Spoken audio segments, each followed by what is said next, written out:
to Radio Wasteland, and our guest tonight is Eric J. Hecker, and we are talking about secrets of Antarctica. You know, this is one of my favorite topics, so I consider it kind of an extension of my favorite topic. My favorite is like history before there was history. Like they say civilization roughly 30,000 years, but humans have been humans like conservatively 200,000 years, and I'm all, so nobody built like a mega city out of wood prior to that, or, you know, and then I think of Antarctica and of course, you know, liking The Thing and scary movies like that and mixing it with old history. It just seems like there might be some really cool stuff under there. But, you know, I can't imagine myself ever going there. So what drew you to go there? Quite frankly, it was a lack of work in New York that just made me broaden my target, so to say. Mm-hmm. It was that simple. It was just bad economy. And I started looking in other directions. You know how it is. You're looking in the classifieds. You can't find what you want. You know, a month later, you wind up in Antarctica. That's pretty much how it went down. Isn't that just the classic story of our time? Yeah. So seriously, though, that's wild. Yeah, but I mean, what was the job? How does that work? Did you answer that? I absolutely did. I was simply looking. I was looking for work. Amazing. And there was an ad for a plumbing job in Centennial, Colorado, was how the ad was listed. Mm-hmm. But then going forward in the process, I learned that this was just the hiring location for the Antarctic program. And they were actually looking for folks to take contracts to go down to the seventh continent. That seems like such an important thing to put in the ad. Yeah, you know, but it's funny because it would have turned me away immediately, which is why they don't. Because it was like, even when they contacted me, in reality, at no point in the way was I actually excited to go there. It was just obligatory. I had children to feed. So you said it was a plumbing job. This is absolutely a topic, but I am curious. Was there an extra level of fear with the freezing of the pipes being a? Yes, I straight up as a tradesman, I didn't believe it when I was being hired to be a plumber at the South Pole. I was like, whatever baloney this is, I'm game. I'm going to go there. I'm going to find out they have outhouses exclusively. They're telling me they have plumbing. I don't buy it. Right. That basically means you got to go dig a ditch. Yeah. That's what I was expecting, was just It's going to be some rudimentary stuff, and there's no way. But I went down there, and it was technologically savvy for sure. And they had complete plumbing systems from top to bottom, stem to stern. And yep, I absolutely maintained them while I was there. So what's it like? You know, it's wild. It's an atmospheric set of conditions that are very hard to describe. I just try to say that they're extremely taxing. The best way I would try to explain to folks trying to get acclimated, the onset of being at the South Pole. They open that door to the C-130 Hercules, you exit the plane, and you hang a right towards the elevated station. But in that process, you get basically hit in the face with the sledgehammer of a new environment. And the lack of your ability to breathe or move is apparent almost immediately. So like when we were getting off the plane, it was minus 50 degrees ambient. We're not talking wind chill, and there's no air. So we're instantaneously like trying to figure this out. Now, there's folks coming out of the elevated station that had been there all winter long, if not an entire year. So these people are extremely acclimated. And I remember that I was having trouble walking because it was so taxing. Wow. And I remember there was this fit-shaped gal, I could tell, and she had on almost no cold weather gear. She had like a long sleeve thermal, some light gloves, a hat, and she proceeded to pick up my gear that I couldn't carry because the physio environment was so taxing, I was just having trouble moving and breathing. And I was watching this girl pick up all of my heavy gear and start like huffing it back to the station. And I swear to you, I was thinking in my head, I'm like, what are the odds that she'll carry me? Honestly, Probably good. You know, Yeah. you probably just should have lied down, laid down. Yeah. Now I know in hindsight, yes, that she had wintered over, and there's probably a high probability she would have been happy to carry me back. Or at least dragged you by one ankle. Yes. It is the snow. So. Ownership. Well, it's good to know the Norse Valkyries are finding work at those research stations in the South Pole. Mhm. Seriously, though, how does one become acclimated? Like, I didn't think the body could even like get used to, minus 50. Absolutely. I went outside every single day.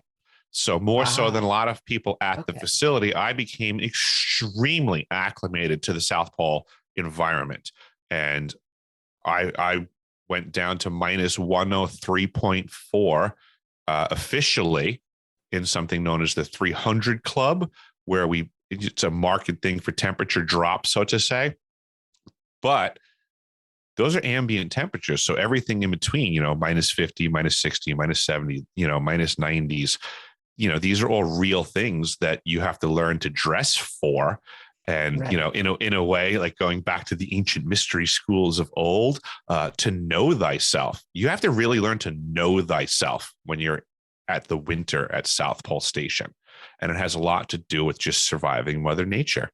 She's basically done a good job of making sure that nothing else exists there. And when you're there, you can like almost feel her strength. So every single day is a challenge to be like, I understand what you're doing, Mother Nature, but I'm totally making it today. Right.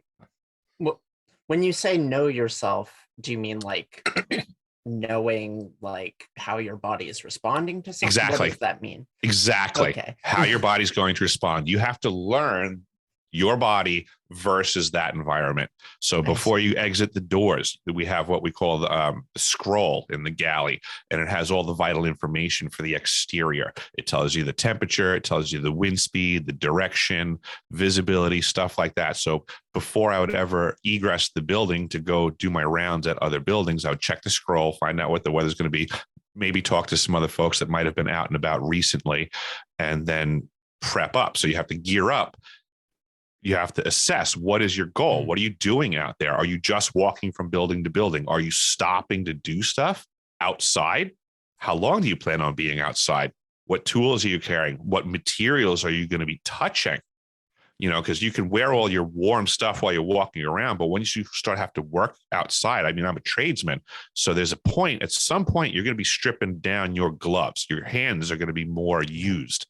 And these are all things to consider. And you have to expose your hands in a certain capacity to some very taxing environments.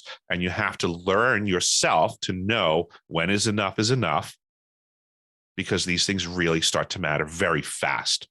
I was recently we just got a bunch of snow, and my mother-in-law was so snowed in with us. So it was interesting. We're Californians. We don't. Yeah, well, I mean, we weren't snowed in, but we were snowed over the past again. No, but I was thinking to myself, what would I do if I was snowed in? It's like, and I looked around, I'm like, well, I could always burn the couch in the living room or something. We'll be fine. But I mean, when you're down there, it's like, wouldn't there be like isn't the most important person there the HVAC technician? I mean, aren't you looking to this person for survival? I mean, if that were to go down, you couldn't just start a fire. It's funny how astute you are. Yes, my role was rather important there. Most people didn't really give a darn about my role until stuff started to not work. Mm-hmm. Yeah, we had a circumstance one time where what we call a rod well, which is short for a Rodriguez well, and that's our primary water supply.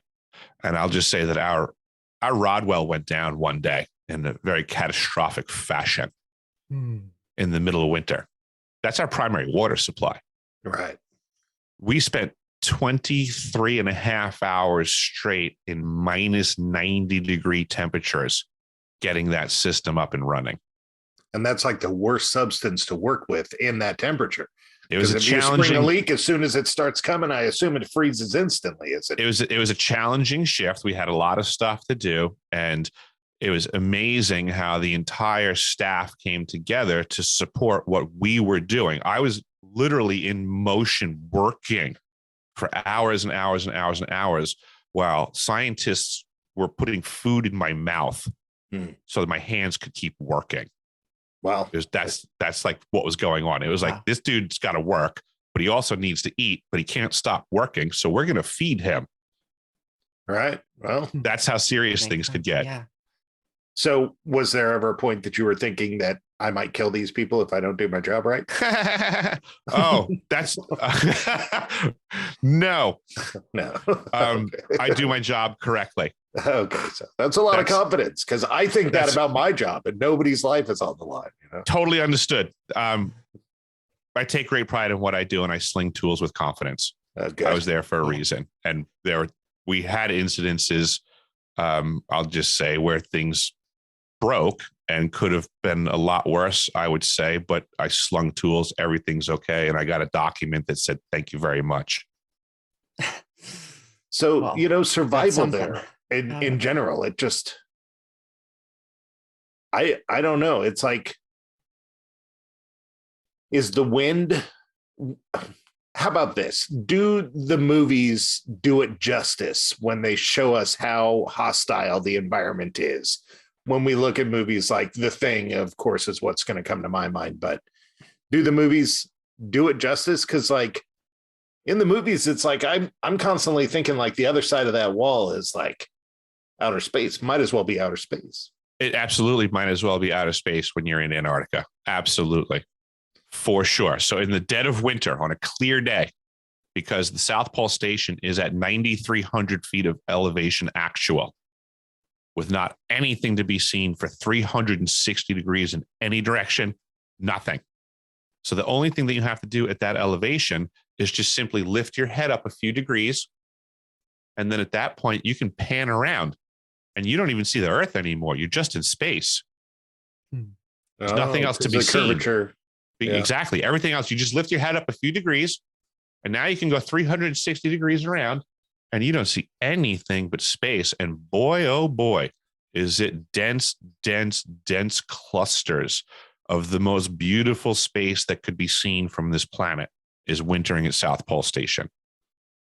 It is off the wall gorgeous, without any light intrusion, without anything to obscure all of space. Yeah, no light pollution. Nothing. Yeah. It does sound beautiful. It's gorgeous. Yeah.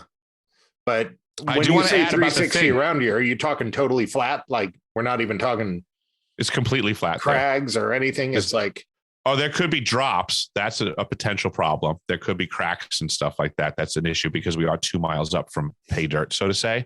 Mm-hmm. So theoretically, if you were to wander off too far from known navigated property, I mean, there could become issues fast. But if you're just wandering out into ice, Yes, correct. There's other problems anyway. If you're just meandering, which is something that I did do on one occasion. Oh, really? Prior to departing at the tail end of my winter season, before we completely opened up the facility, I guess misappropriated a snow machine with another coworker. Sweet. And we rode towards the horizon. Which one? Well, it was south. Yeah, I guess every direction south. We have a grid system there. So for our system, we were grid south of the facility. I see. And we went that direction until the facility was just a tiny dot on the horizon. And that was like pretty surreal. That was like that is the definition of being in the middle of nowhere. Right. Yeah. And so even then, that's a life or death situation. If that machine were to die, even seeing it as a dot on the horizon, you wouldn't make it, would you? We would have. I mean, it was officially a conversation that we had, because even though we were, going off the reservation, so to say, it was still a safety concern for two human beings in Antarctica that were, familiar with the environment at that point and understood safety still. And we had communicated that we were confident that at that distance, we could still walk back, and we'd have to come up with some really crazy story at that point, but we knew we'd survive. Right. Yeah. Yeah. And I mean, don't get me wrong, we were on a snow machine, but I didn't go. And I mean, I was completely prepared to walk back. I had food, I had water. That makes sense. We always prepped for, anytime I exited the building, I was prepped for what I was doing. That's like I was saying earlier, know thyself. And a lot of it was know thy trip. What are you planning on doing? Mm-hmm. So, thinking of walking back, what is this surface that we're talking about? Is this ice or is this powder that you would be walking through? It's ice. It's 2 miles thick of ice. And it's more or less like walking on styrofoam. It sounds like crunchy and squeaky. I see. So it's like snow that's frozen and compacted over and over and over. Absolutely. Correct. It's been sitting there for eons. Well, that I just happened to be thinking of it because, as I said, it snowed here for a week. Yeah. But then for 4 days after that, it was frozen, but no snow. And so it would melt and everything. And everything had this like ice cream magic shell crust of what looked like snow. But if you were to grab it, it was like hard, like ice. It would like give a little bit. But I do want to jump in because it sounds like you're a big fan of the movie The Thing. I'm a big fan of scary movies in general, but I'm a huge fan of John Carpenter and The Thing. Yes. Absolutely. You got it. There's a tradition at the South Pole around that movie. Oh, really? Oh, correct. Awesome. Every winter season, when the last flight departs on the night of the last flight's departure, they set up the movie projector in the gymnasium, which becomes the auditorium in the wintertime. And they watch the movie The Thing. Oh, really? Oh, yeah. That's amazing. That doesn't terrify anybody? I mean, is anybody up there like talking about like, I wonder if there's alien spaceships and ancient. Let me back up. Mm-hmm. Bigger question. We're talking about how hostile and how messed up this place is. Mm-hmm. Why would anybody go there? Why are these people there? Why are you there to help them? What are they doing? And I guess another question is, what the hell do you do on your day off?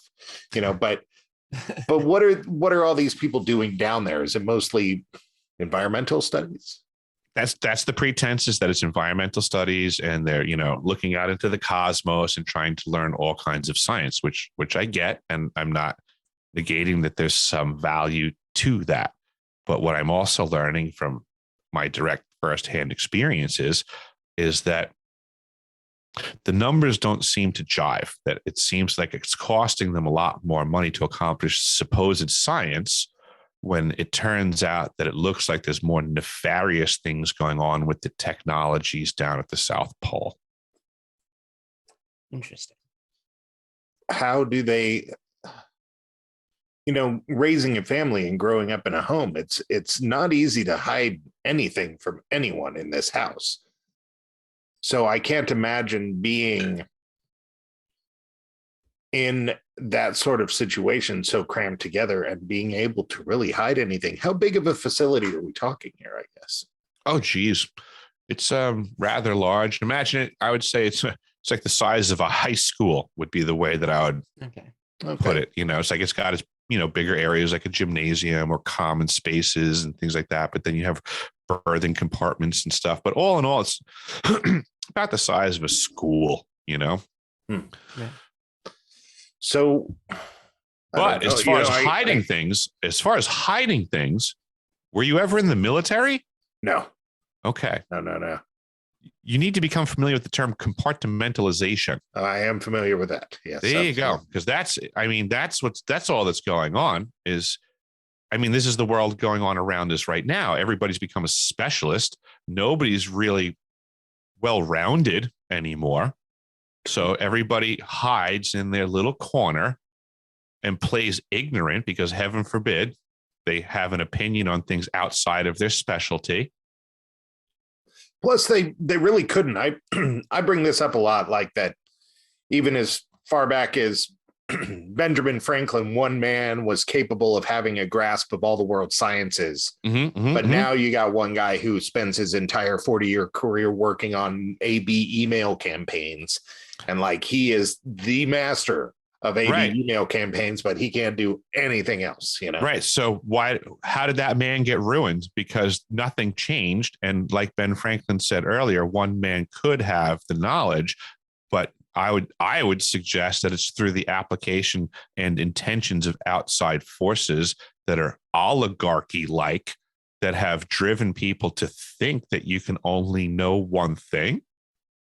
Well, I agree with that. I would push back a little, just in the sum total of what there is in terms of science that is available to people is obviously much more than it was in Ben Franklin's time. I got you. I could follow you that when you're talking about volume, I will yield to this voluminous. But it doesn't mean that a lot of it is real. There's a lot of bogus stuff going on right now that if we were to get into conversations, I could just laugh immediately at someone who's in a supposed specialty by some supposed science. It's stuff that's manufactured, that's just floating some budget somewhere. So down there where they're like the Black Ops folks that sort of stay to themselves and everybody sees them and they know that you don't ask them what they're up to. It's a lot of compartmentalization of information in society for the express purpose of making people feel like they're lesser and can't know something. It's to break people's discernment. Right. But I'm wondering, at the South Pole, when you have scientists living around one another, right, are they aware of this whole don't ask, don't tell sort of thing? Because if I was a scientist, no, not at all. They're not aware of it at all. I'm just all like, hey, what are you up to? You know, nope. So. Everybody, from my perspective, see, it's an interesting thing being a tradesman and getting to go into all of the compartments. As I get to witness everybody doing the exact same thing by design. They're all preoccupied in their cubicle. They're all programmed to think their cubicle is so much more important than the other cubicles. Yeah, that's true. You know, everybody else is beneath you. So first and foremost, none of their topics are of interest to you. This is all by design. I saw it there. I see it every government facility that I go to, research facility that I go to, most corporations. It's all the same structuring of information. It's all not for we the people. It's not to the benefit of we the people. So what do we think they're doing? Funneling money through and... Well, like, what do we think we're doing? Funneling money through there and it's getting lost on purpose because they know nobody's checking? Well, I think that probably happens in all kinds of departments. God only knows what kind of embezzlement is going on. But I don't think that's the worst case scenario down at the South Pole. I think the worst case scenario is what is going on with the technology, is that it's not just simply science. I've produced information on my website. There's documentation in the archives that the science is not as presented. The ice cube neutrino detector transmits. So when you call something a detector, it's giving the idea it's receiving. Well, I've provided documentation it's transmitting. That's a 180-degree difference from what they're presenting it to do. Now, explain this further. I'm not sure I understand what you're saying here. You're in radio, sir. The difference between receiving and transmitting. Oh, no, I get that part. Got you. It was so the ice cube neutrino and the other words. That got you. I got you. So the ice cube neutrino detector at the South Pole Station is a massive science experiment that they're claiming is for the reception of neutrinos, the detection. Okay. They have what they call a DOM, a digital optical module, that is meant to be embedded in the ice. Again, we're 2 miles high in the ice there, and this system is embedded in the ice. They bore down in the ice, they make columns, they remove the water, and they put down these cables with all of these DOMs. They're about the size of a basketball. So they drop them down vertically, and they have all of these strings going down with DOMs all over them, and they place them all throughout the ice in a giant hexagonal shape that's about 1 kilometer by kilometer by 2 miles tall. There's 5,160 DOMs that they say when a neutrino, which is a near massless particle moving at, near, or beyond the speed of light, makes contact with the nucleus of a water molecule, which is the ice at the South Pole, that the result is a muon is created and comes out of this reaction, as well as a blue flash of light. And we're being told that the DOMs are there to optically detect the blue flash of light.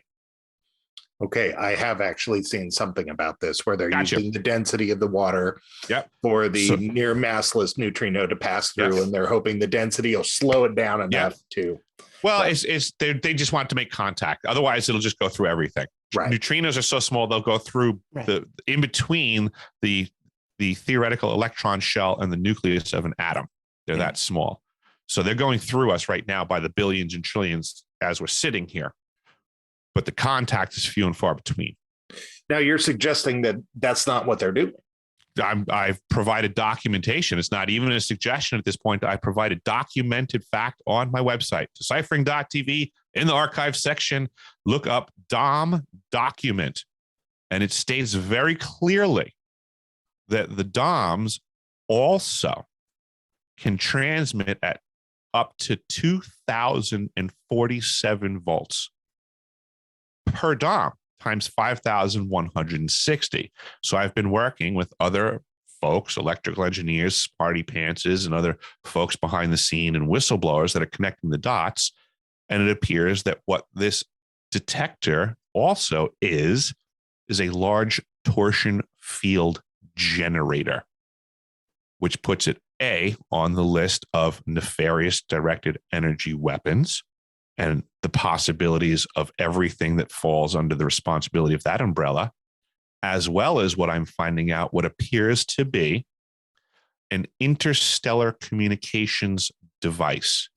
So when folks go out into yonder space, which I don't know if the people that are listening to this channel have ever heard of the secret space program, but guess what, folks? We've been in space for decades. So with that being I know exactly said, what you're talking about. You're talking Richard C. Hoagland, and you're talking torsion field physics. Fair enough. There you go. Yes. Exactly. So if we're going to have faster than light travel and we're going to send people out into the distances of space, the first issue we have is comms. Comms is always an issue. So this device covers that base. It provides interstellar communications instantaneously at great distance. And I have documentation on the website also to discuss the science of how that is done. Now, to what end? To find or to communicate with what we know, I guess, is the question. That's the big question. Yes, there's certainly plenty of questions to be had still with the information that I'm presenting, but these are just the steps. Everybody always says that, if somebody knew something, they would be saying something. Well, you know what?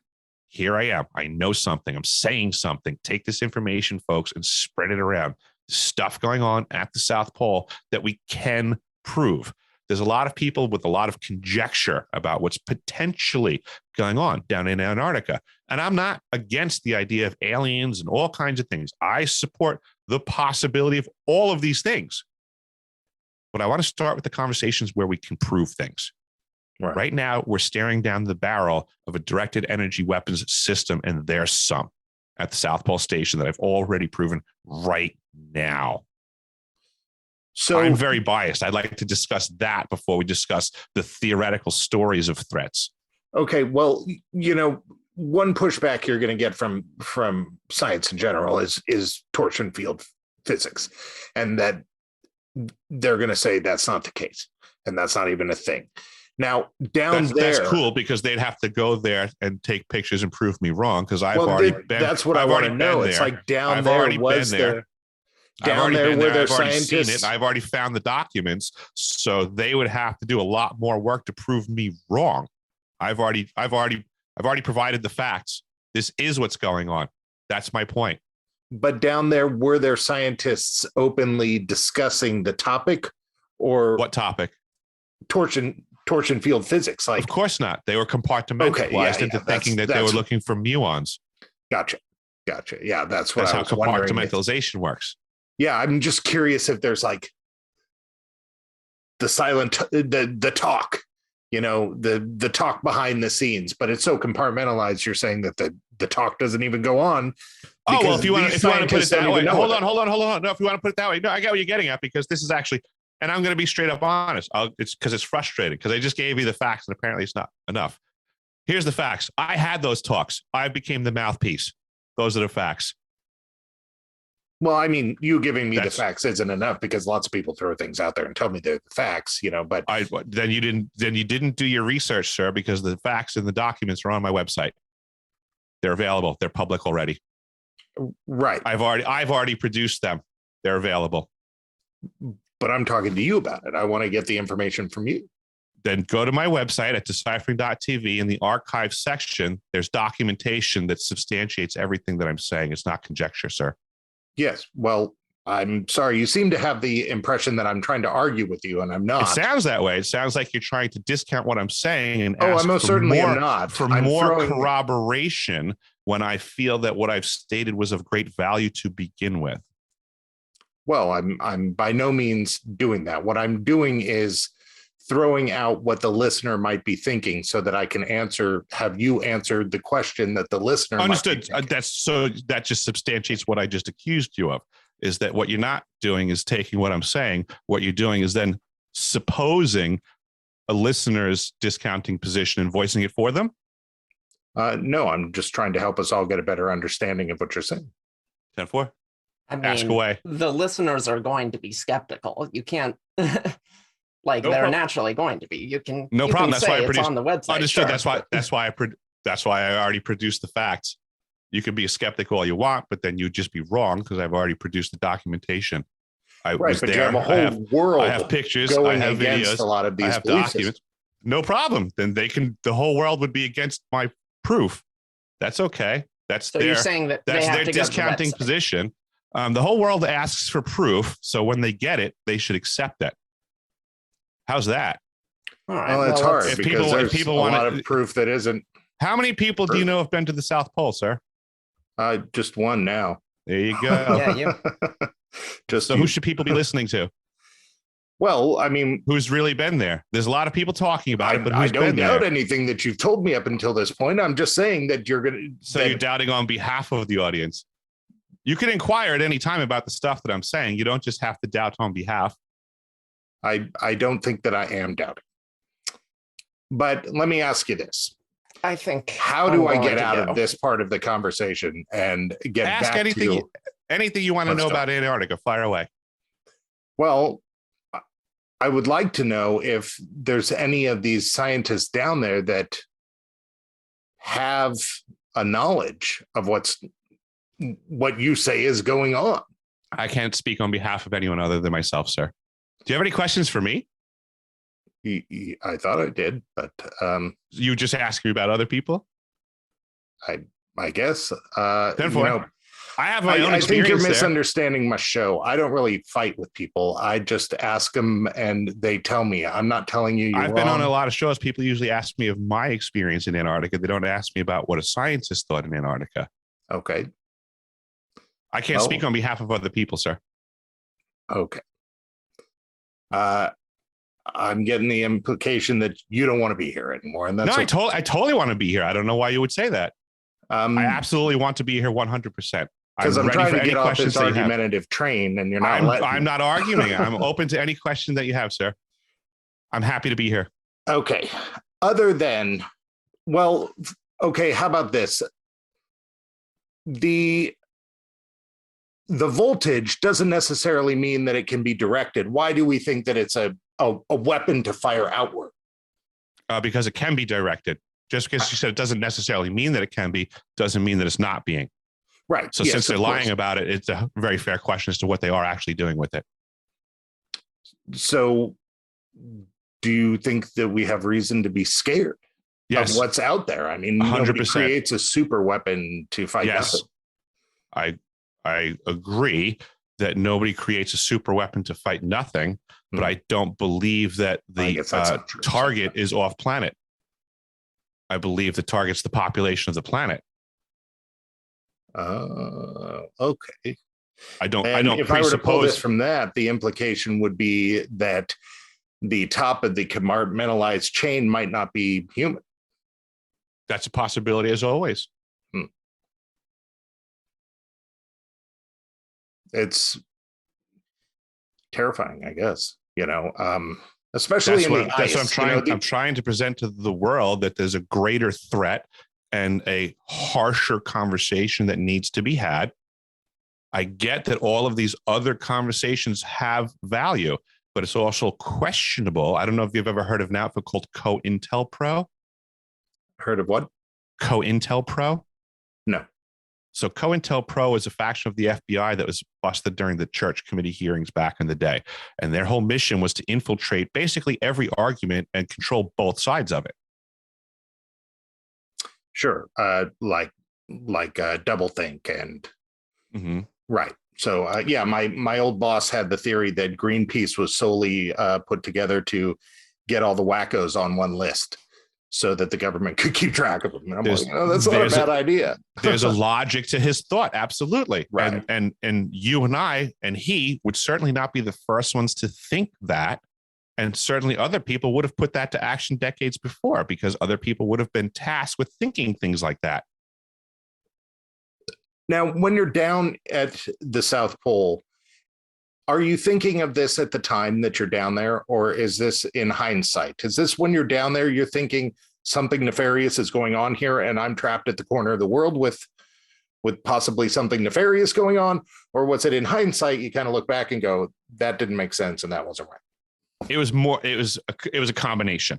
It was a combination because I was hired by Raytheon Polar Services effectively, but it was still an aspect of Raytheon. I was previously in the submarine service in the Navy. I was familiar with Raytheon as an entity or a corporation. I'm not a fan of theirs. So I did know that since Raytheon was involved and the federal government and it's remote, I did suspect, like, keep your head on a swivel. But with that being said, it's not an environment where there's much that you can do about anything other than acquiesce. So I just observed, did what I did and left, and then tried to decipher my experiences ever since and just try to make sense of all the things that I was exposed to and connect the dots, talk to other folks and figure out what was really going on, break down the walls of the compartments and get folks to talk and figure out what did this mean? What did that mean? I mean, there's stuff that I'm still learning now that I had no idea was going on right around me. Super chilled helium, which we had in massive amounts. And what is that used for?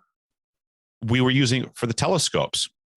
For the focal planes, they would chill it down to 1/4 degree above Kelvin, which is almost freezing. So this is pretty intense stuff going on, but we had a lot of this chilled helium. And my understanding, I'm learning now that this is what they call a superfluid. And it has all these different characteristics. And it's really cool science. And questionable science as to what was really going on down there. But this is stuff that I only just learned about this year. What is the other thing they could have been doing with this? I don't even know yet. Well, what are some of the other things that stood out to you as being nefarious? I mean, granted, super weapon. I mean, you can't really get past the super weapon. I mean, I'm sure there's nothing worse than a super weapon. Well, we'll add to it super weapon number 2. The ELF system, extra low frequency system, which when I arrived and I was learning the facility, I was informed that system was old, defunct, de-energized, but just sitting there. 10-4, roger that. Well, later on, when I was working, I had to de-energize a circuit to do a repair.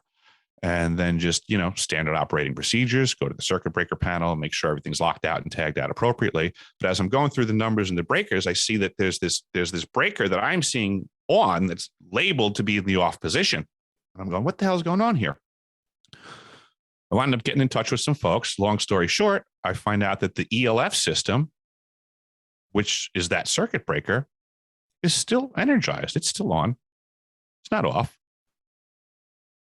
But at that point in time, I'm just told that's the way that it is. Like, get back to work. You've now discovered that what you're doing is safe. You don't have to worry why this circuit's on.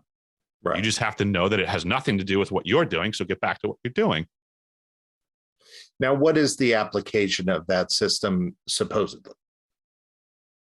They never told me. Supposedly it was off. Because, I mean, that could only work in the atmosphere, of course. I would imagine so. I mean, you need the air molecules to vibrate through, so. I believe it's going through the earth was my understanding with the ELF. Huh. I don't know that it goes atmospheric at all. And so what makes us think it's a weapon? Mind weapons, mind wars. Right. That's what I was thinking. I just didn't know for sure, because I've definitely heard of, low frequency oscillation, causing confusion and stuff like that. I mean, it could even, and then some, all the it above. could even kill a person, Because the full gamut of directed energy weapons seems to be the arsenal at South Pole Station. So when people say like, well, what can it do? All of the things that it's Occam's razor. Here's how it works. It can do everything that you can imagine until proven otherwise. Until we do Occam's razor and we pick every possibility on the table and we slice it off and we prove it can't do this, so we don't have to be concerned. It can't do this, so we don't have to be concerned. Until we do that, we have a lot of concerns. I'm just letting everybody know what's on the table that no one else has said. And I documented it. And being the person I was saying there. Does that cause you any fear? No, not in the slightest. I wish people stopped being cowards. Everybody has something to say. I'm just trying to lead by example. I'm no different. I've seen stuff. A lot of people have seen stuff. Everybody should say what they've seen. Well, I agree with you, and I like to think that I would, but at this point, I don't think I've had any experience anybody's desperate to hear about that would cause me any. You may be surprised. You may be surprised what you know. Right. Yeah, I guess maybe. But it seems to me like if it is some level of super weapon, that there would be somebody watching and maybe not happy that you were talking about it. So what? Well, I like There's all kinds of factions out there. Yeah. I get the angle that you're coming from, but I mean, in reality, what's the value of even considering thinking that way? It's pretty detrimental to the self and the movement. I come from the opposite direction. F those guys. There's fewer of them than us. There's way more in our faction than theirs, because we, the people, are for the people. So we're on the winning side to begin with. And all the other ideas are projected upon us from them, the cowards, to try to divide us. That's the technology being applied right now. That's the frequency being pumped from South Pole. Lest we forget, we are all in this together until they turn on technologies that are divisive.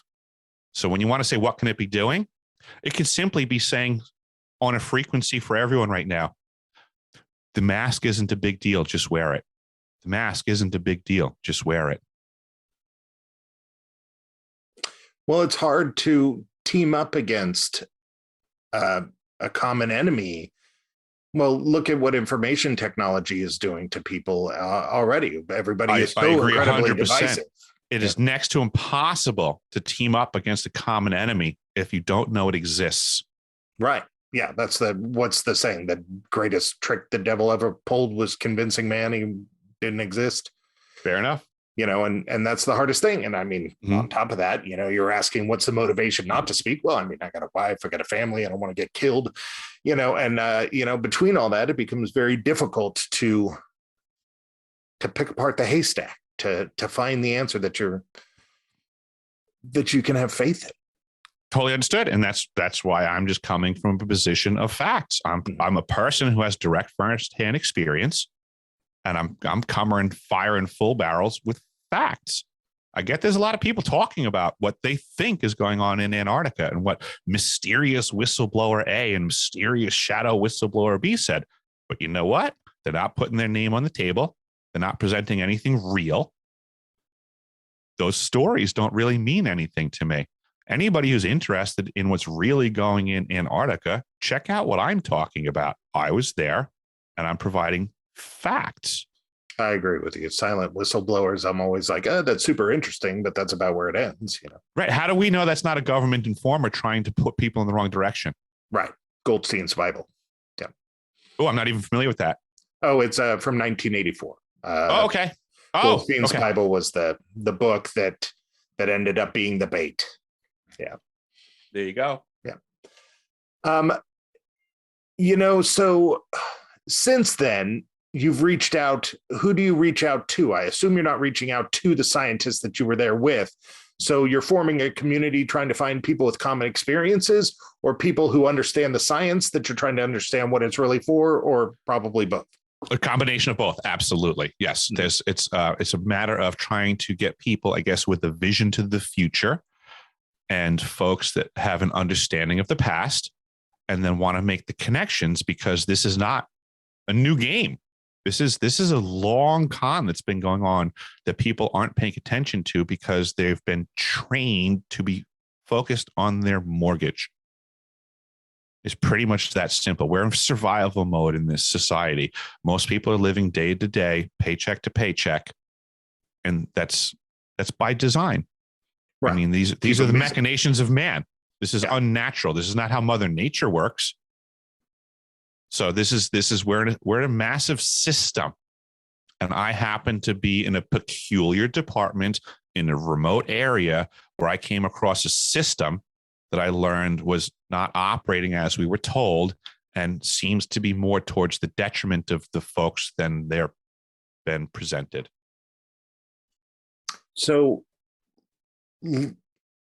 even let's say we all say, okay, man, this is terrifying. This is happening. Mm-hmm. It's terrifying. Mm-hmm.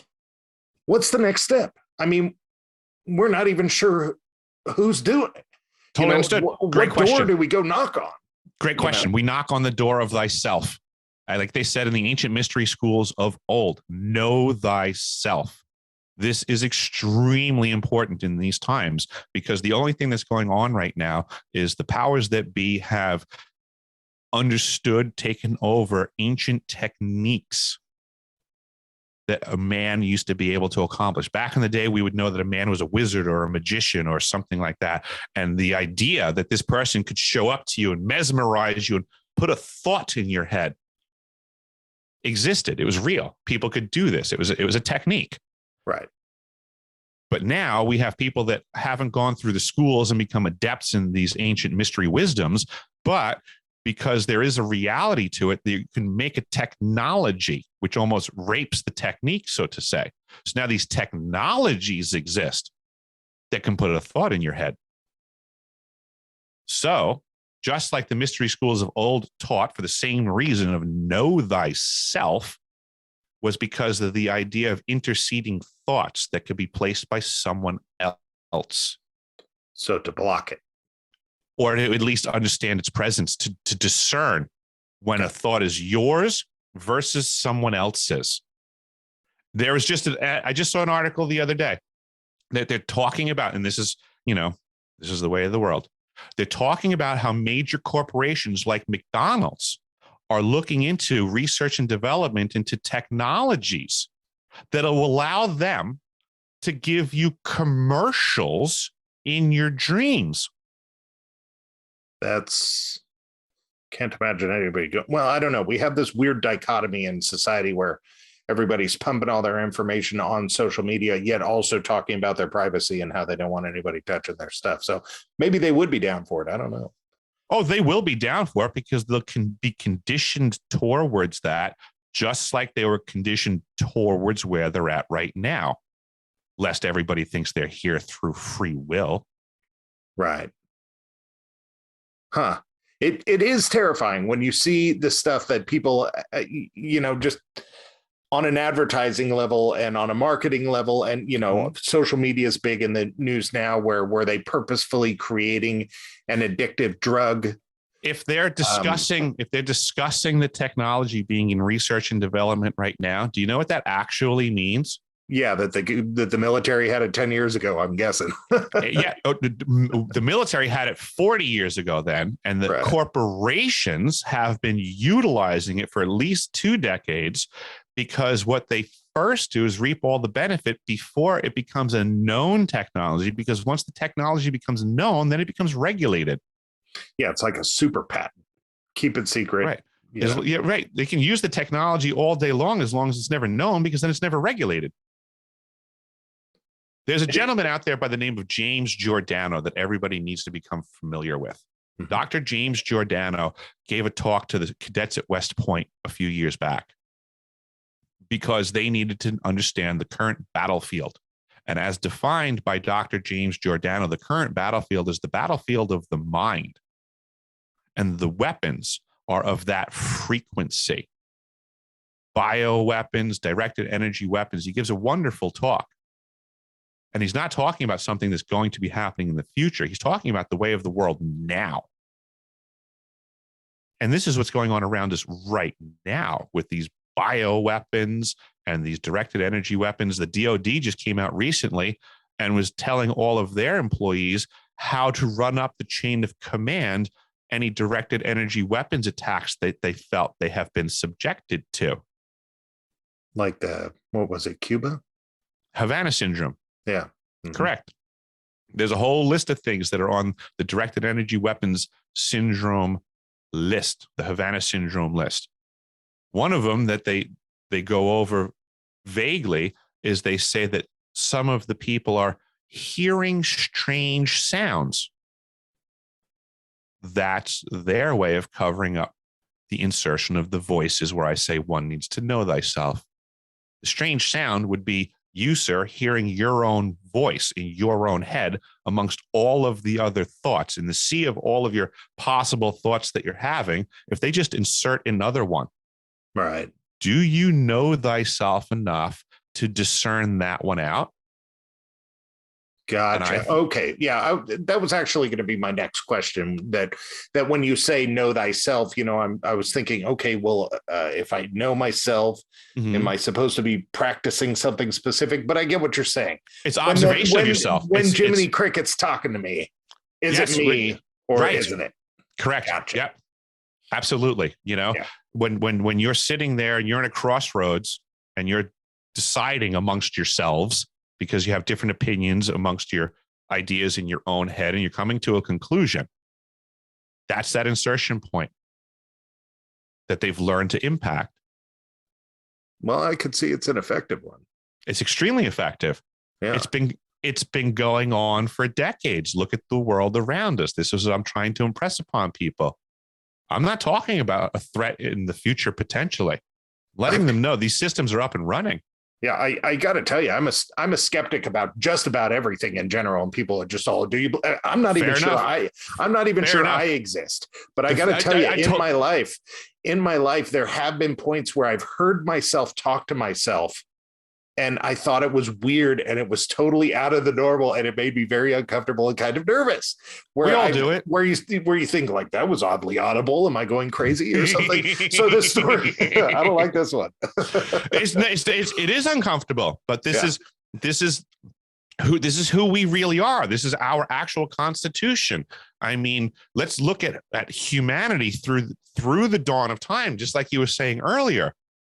Our ancestors would be laughing at us for what we do, toiling for the man and paying mortgages. They would be laughing at us. Right. Yeah. Yeah. We are weak cowards compared to these great men of old. They wouldn't be standing for this. How did we get here? Who programmed us into this? Right. And I agree, there may be outside forces, because it is certainly not to the benefit of man. Yeah, well, it's true, that well, at least the second weapon that you're proposing here is purely in the atmosphere, generated at conscious life, directed sort of concept, so it is a little nerve-wracking as to who's pushing the button, who holds the button. And I believe people also need to consider that each of these systems that I mentioned is its own system primarily, but also can be a component of another system thereof when people learn to understand how to connect them. And that gets into bigger picture global problems. Right. You're saying like the the electric charge and the vibration could each be separate gears in a larger machine that we don't understand. Absolutely. And when we start crossing national borders, how easy would it be for we, the people, to ever figure out what's been going on today? How long would it take for us today to find out that 4 nation states had colluded today to do something bad against all of the people? How long would it take for us to figure that out? Right. It's, it's next to impossible. Everybody else knows this. So they do what they want to do, knowing that they'll always get away with the things that they do today, at least for, their lifetime, which works well for them. Until they're downloaded onto a computer. Right. This is what I'm hoping for.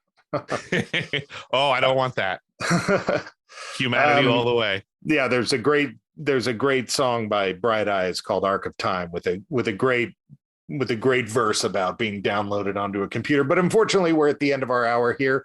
Where's the best place for people to get in touch with you? Is that Decipher My Experience? Let's see, it's deciphering.tv, but Decipher My Experience on YouTube. Deciphering.tv is my website, and that's where I recommend if people are trying to get a hold of me. It's mine. I have a contact page there. You can get a hold of me rather easily, and the archives are there. So that's where the documentation and substantiates what I'm saying. But I put the I guess the lesser stuff goes on YouTube because now everything's all censored. So the real hard hitting stuff I put on the website at deciphering.tv, but you can go to Deciphering My Experience on YouTube as well. Gotcha. All right. Well, thank you very much for coming on the show. And as a reminder, deciphering.tv is where you can go. Deciphering My Experience on YouTube. And you've been listening to Eric J. Hecker here on Radio Wasteland. Thank you very much for coming on. Thank you so much for having me, guys. I really appreciate it.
Wow.